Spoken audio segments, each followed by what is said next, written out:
Alors bienvenue dans ce nouveau tutoriel où aujourd'hui nous allons parler de la 3D dans ce mode et expliquer un petit peu comment fonctionne le système de 3D. Alors si vous n'avez pas vu le tutoriel précédent sur le compositing 2D, je vous invite à le voir parce qu'il y a beaucoup de concepts qu'on a vus sur le compositing 2D qui seront exactement les mêmes en 3D.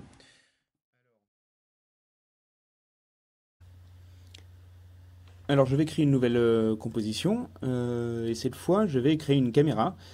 Par défaut, comme on va travailler dans un environnement 3D, autant avoir directement une caméra. Et je vais instancier une primitive. Alors pour instancier une primitive, j'ai deux options. Soit je fais un clic droit et je choisis une des primitives, soit je fais CTRL espace et je peux taper dans la barre de recherche la géométrie que je veux générer. Là, on va générer une box, par exemple, et la voilà. Et le dernier moyen, ce sera d'importer un objet 3D, mais ça on le verra un tout petit peu plus tard. Alors un calque 3D dans ce mode, il se comporte comme un calque 2D, c'est-à-dire qu'il est constitué d'un générateur, d'une chaîne de modifieurs, alors pour l'instant il n'y en a encore aucun, et d'un afficheur, d'un renderer, là en l'occurrence un surface renderer. Alors le générateur, c'est lui qui va contenir toutes les informations de la primitive, de l'objet 3D que l'on va générer, là en l'occurrence sa taille, sa précision, c'est-à-dire son niveau de subdivision, et dans le cas spécifique de la box, son UV mode, c'est-à-dire la manière dont on va afficher une image sur l'objet, c'est-à-dire son patron en quelque sorte, son déplié en 2D. Ensuite, il y aura tout un tas de modifieurs, des chaînes de modifieurs. Alors, on peut les voir ici. Si je fais un clic droit sur l'objet, j'ai accès à tous ces modifieurs dans ce mode qui sont classés par catégorie euh, et qui permettent de transformer l'objet 3D. Alors, un objet 3D, qu'est-ce que c'est? Dans ce mode, comme dans les autres logiciels, c'est un ensemble de points, les vertex, définis dans l'espace, qui entre eux sont reliés par des lignes, des edges, et qui forment des surfaces.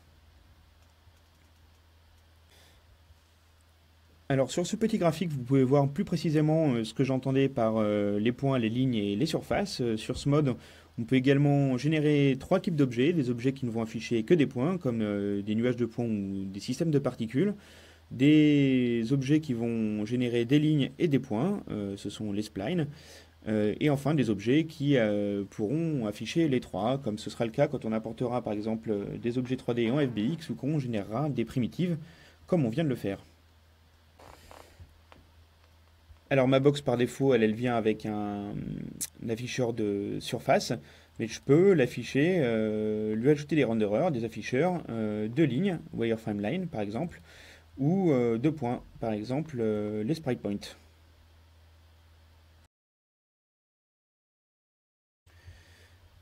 Alors dans chacun de ces afficheurs, de ces renderers, vous pouvez voir tout un tas d'éléments, notamment sur les sprite points, bah, par exemple des images, alors qu'on peut changer à volonté.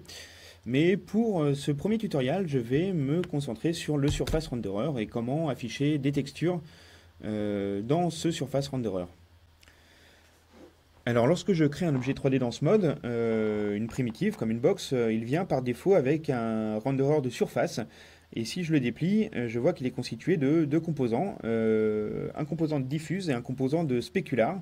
Alors tous les composants, ce sont des manières d'afficher des textures sur l'objet et de les faire réagir à la lumière de manière différente. Alors pour l'instant, je vais me concentrer sur le diffuse. Si je le déplie, je vois qu'il y a une map uniforme à l'intérieur, un uniforme blanc. Alors s'il change sa couleur, ça change la couleur de l'objet. Eh bien, changeons cette map en un checkerboard pour voir ce qui se passe. Et voilà, là j'ai un checkerboard qui s'est mis sur l'ensemble de ma box. Alors je peux changer cette map en une composition, alors soit en faisant un CTRL-SHIFT-C dessus, soit en passant par cette méthode-là. Et bien maintenant, ce que ça veut dire, c'est que j'ai cette composition-là, que l'on peut visualiser avec la petite flèche verte, qui s'affiche sur mon objet.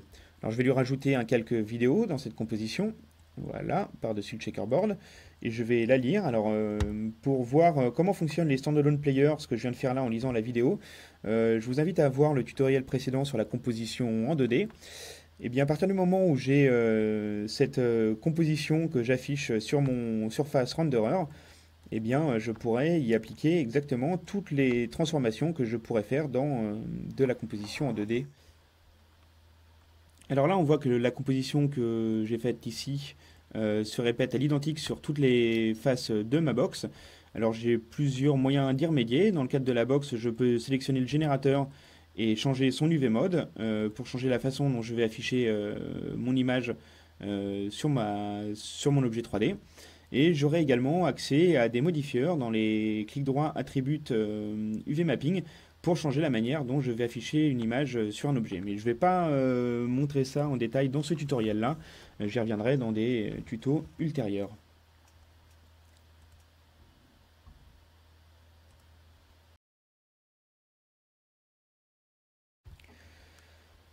Alors avant de créer une lumière, là vous voyez que j'en ai créé encore aucune. Si je tourne autour de mon objet, je vois qu'il y a quand même des surfaces, des faces qui sont éclairées et d'autres non. C'est tout simplement qu'il existe un éclairage par défaut dans ce mode. Mais dès que je crée une lumière, alors on va faire une point light, et bien là on voit qu'il n'y a plus que ma point light qui s'affiche et que la lumière par défaut de ce mode n'existe plus. Alors avant d'aller plus loin dans l'éclairage, je vais juste montrer une petite manipulation sur le Surface Renderer. Si je sélectionne le Surface Renderer et que je mets son Auto Illuminate à 100%, eh bien, je peux faire en sorte que mon objet ne prenne plus en compte l'éclairage de ma scène. Dans ce Surface Renderer, j'ai aussi d'autres éléments qui sont utiles, comme par exemple le fait d'afficher mes surfaces que sur leur arrière, leur derrière. Ou bien des deux côtés. Alors, faut savoir que par défaut, autant le laisser en front, puisque si vous cliquez sur Boss, ce mode va calculer 2 fois chaque surface, mais si vous importez des FBX avec des normales dans tous les sens, eh bien ça peut être utile. Alors pour la suite de l'exercice, je vais laisser mon auto illumination à 0%.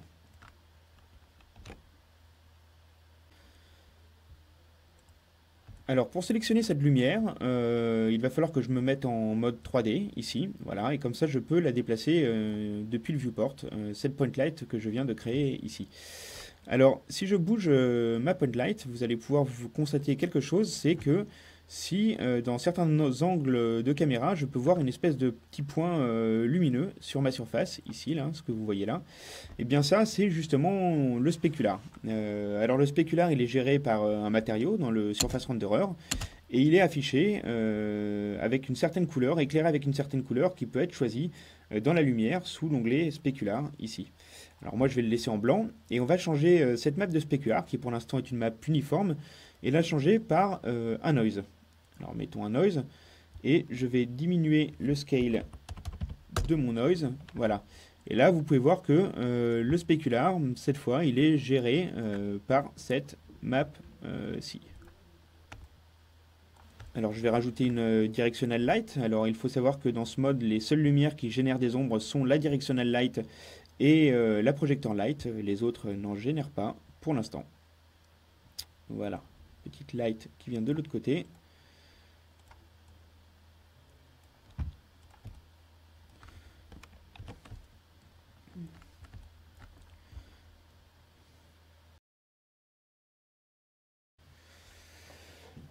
Alors l'ensemble des composants du Surface Renderer sont accessibles en faisant clic droit sur celui-ci, componentes, et là vous voyez lister l'ensemble des composants accessibles pour le Surface Renderer. Moi je vais me concentrer sur l'environnement map et le height bump qui permettent respectivement d'afficher des fausses réflexions et de générer des reliefs sur l'objet sans subdiviser sa géométrie. Donc moi je vais créer un env-map palais soir, voilà. Et là vous voyez que j'ai généré des fausses réflexions sur mon objet en utilisant cette map là. Je peux également générer des faux reliefs en utilisant un bump. Donc pour ça, je vais mettre componente, height bump et je vais créer un noise bump. Alors là, on voit qu'il y a quelques petites choses qui ont changé, c'est-à-dire que j'ai vu des espèces de petites taches apparaître sur mon objet, mais ça n'a pas l'air d'affecter beaucoup mon environnement de map. Eh bien, tout simplement parce que, encore une fois, comme c'était le cas dans les modifieurs 2D, l'ordre dans lequel se trouvent les éléments dans l'arbre est important, c'est-à-dire que le sens de lecture de l'arbre de ce mode, c'est du haut vers le bas. Là, en l'occurrence, ce qu'il se passe, c'est que d'abord, ce mode calcule l'environnement de map et ensuite le noise. Et bien moi, ce que je veux, c'est que le noise soit calculé avant l'env-map afin qu'il ait une influence sur celui-ci. Et là, vous voyez que mes réflexions sont bien prises en compte par la map que j'ai utilisée dans mon noise bump. Et alors vous voyez également dans l'arbre que chacun de ces composants dispose d'une intensité et d'un mode de fusion qui permettent de les ajuster eh bien, comme on le faisait un peu en compositing 2D, c'est-à-dire que si je le mets en additif par exemple, ce composant, eh bien, il va se multiplier en additif avec tous les calques qu'il y aura derrière.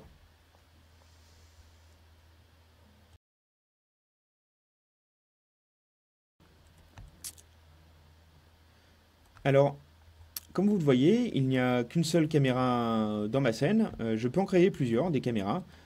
Pour ça, je fais un clic droit, Créate caméra. Alors celle-là, je vais l'appeler C1 et celle-là, je vais l'appeler C2. Et maintenant, ce qu'il se passe, c'est que comme j'ai deux caméras, je vais pouvoir choisir l'une ou l'autre de mes caméras pour afficher ma scène. Alors pour faire ça, il suffit que je clique sur la caméra, cette current caméra une V1 qui est cette composition-là.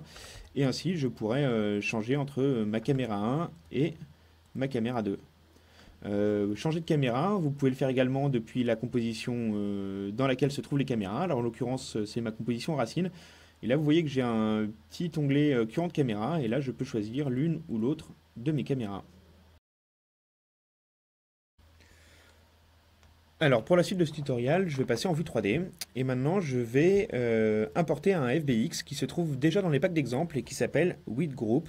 Alors pour ça, je vais chercher dans ce moteur de recherche que vous avez en dessous de l'arbre de fichiers, des Media Directories, et comme ça j'arriverai directement sur le bon élément. Alors c'est celui-là, WidGroup.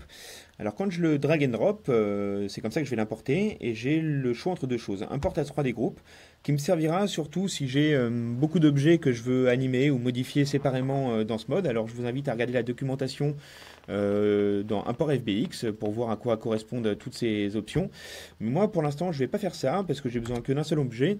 Je vais l'importer en tant que référence et comme ça j'aurai tout mon objet qui sera importé d'un seul tenant. Alors là il est importé au milieu de ma box, il y a ce petit icône là qui est apparu et voilà. Et voilà mon petit épi de blé qui est chargé. Alors pour texturer cet élément, ça se passera exactement comme je l'ai montré sur la box, c'est-à-dire qu'il vient avec un surface renderer, à l'intérieur une diffuse. Moi je ne vais pas mettre de texture à l'intérieur pour le moment, je vais juste l'adapter un tout petit peu au checkerboard qui est en dessous, à la couleur du checkerboard qui est en dessous. Alors bien sûr, pour texturer un objet 3D, cela nécessite qu'il ait été déplié avant, c'est-à-dire qu'il y ait son patron qui ait été fait, son dépliage d'UV. Sinon, dans ce mode, encore une fois, vous aurez accès à quelques petits éléments. Si vous tapez UV ici, vous avez accès à ces trois différents modifieurs qui vous permettront de manipuler les UV, mais je ne vais pas m'appesantir là-dessus dans ce tutoriel-ci.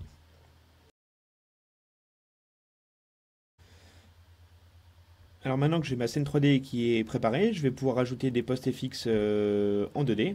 Alors qu'est-ce que c'est les post FX? Eh bien ce sont simplement des modifieurs 2D que je vais rajouter sur la composition principale qui contient tous les éléments 3D.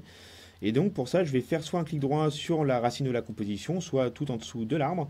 Et je vais rajouter par exemple un modifieur qui s'appelle l'anti-aliasing et qui me permettra de faire ce type de traitement, c'est-à-dire de supprimer l'effet d'escalier que j'aurai sur mes objets 3D. Je vais également rajouter un petit effet de bloom. Pour faire ça, je vais utiliser le blur.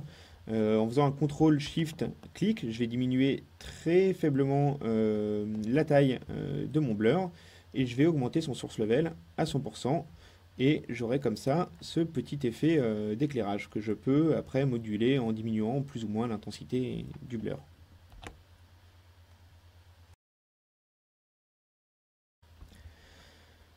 Alors pour finir ce tutoriel, je vais montrer très rapidement les modifieurs 3D que je n'ai pas encore montrés et ça me servira d'introduction au tutoriel suivant qui sera lui consacré pratiquement exclusivement aux modifieurs 3D. Alors je vais d'abord commencer par faire quelques petites modifications sur ma scène. Voilà. Alors ce que je veux faire, c'est faire onduler cette surface avec un modifieur. Alors pour ça, je vais utiliser un modifieur de Displace. Pour avoir accès au modifieur 3D, je vais cliquer sur l'élément 3D que je veux modifier, faire un clic droit et là je vais utiliser un modifieur de Distort qui s'appelle le Displace. Voilà, qui va avoir pour effet de modifier ma box de cette façon-là, c'est-à-dire à 100% d'intensité, il sera comme ça, et à 0% d'intensité, comme ça. Alors moi, mon effet, je ne veux pas qu'il déplace ma box aussi fort, alors je vais diminuer un petit peu ça.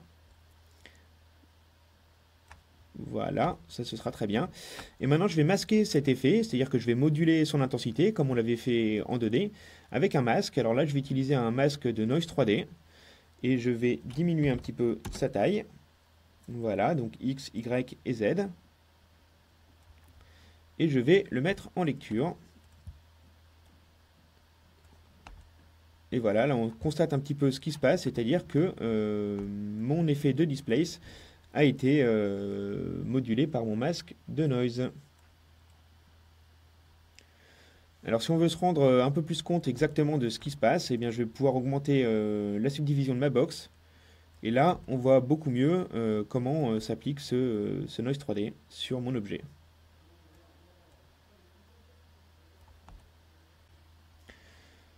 Et pour finir, je vais utiliser plus ou moins la même technique pour animer mon blé. Alors pour ça, je vais utiliser un autre modifieur qui s'appelle le 3D Transform, qui est lui plus ou moins l'équivalent du 2D Transform. Et pour moduler son intensité, eh bien, je vais réutiliser un masque de noise 3D que je vais mettre en lecture et diminuer un petit peu en scale. Et voilà, j'ai mon blé qui est animé. Bien voilà qui conclut ce tutoriel sur l'introduction à la 3D dans ce mode. Alors le suivant sera plus spécifiquement sur les modifieurs 3D et comment faire eh bien, l'animation procédurale dans ce mode. Et j'espère que cela vous aura été utile. À bientôt.